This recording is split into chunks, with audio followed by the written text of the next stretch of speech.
Did a failed state house candidate who refused to accept his loss orchestrate a string of shootings against his political foes? That's the question in the hands of a federal jury as the trial against Solomon Peña comes to a close. Cameras are not allowed in federal court, but KRQE investigative reporter Ann Perrette was inside the courtroom today as both sides made their final pleas to the jurors. Ann? Solomon Peña spent the last 2 years behind bars awaiting this trial. Today, when the United States government and his defense team presented their closing arguments to jurors, Peña appeared to be paying close attention, raising his eyebrows a few times, blotting his face with a tissue once or twice, but otherwise he didn't show much emotion. The 12-person jury, 6 women, 6 men, listened to more than 5 days of testimony. All witnesses the U.S. government put on the stand to prove the election interference case against Solomon Peña. The feds also presented text messages, cell phone location data, videos of 2 shootings, photos, and confessions from 2 of the 4 co-conspirators, Jose Luis Trujillo and his dad, Demetrio Trujillo, who both already took plea deals admitting to their roles and detailing Peña's in what the government's called, quote, an assault on elected officials. That assault, the feds say, Peña's plan and participation in drive-by shootings at the homes of 4 Democratic politicians in Albuquerque. My house was shot up. Shots directly through the front door. Bullet holes that were in my room.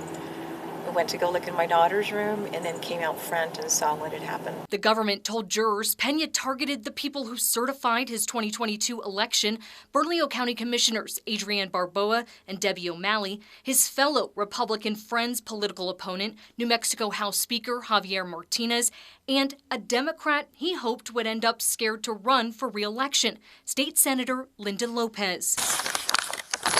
The first shooting happened December 4th, 2022, the last January 3rd, 2023.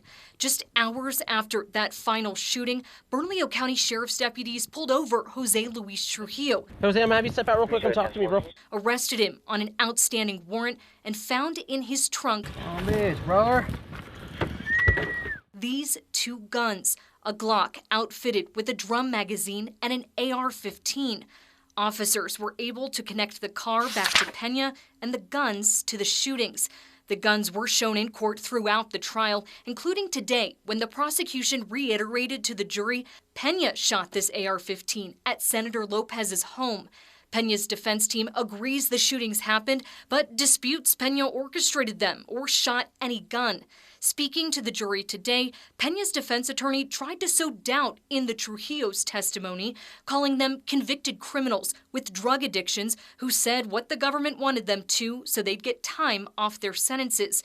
He says his client was nothing more than, quote, a political science dork and right-wing election denier who asked the Trujillos to do surveillance, and the father-son duo escalated to violence on their own.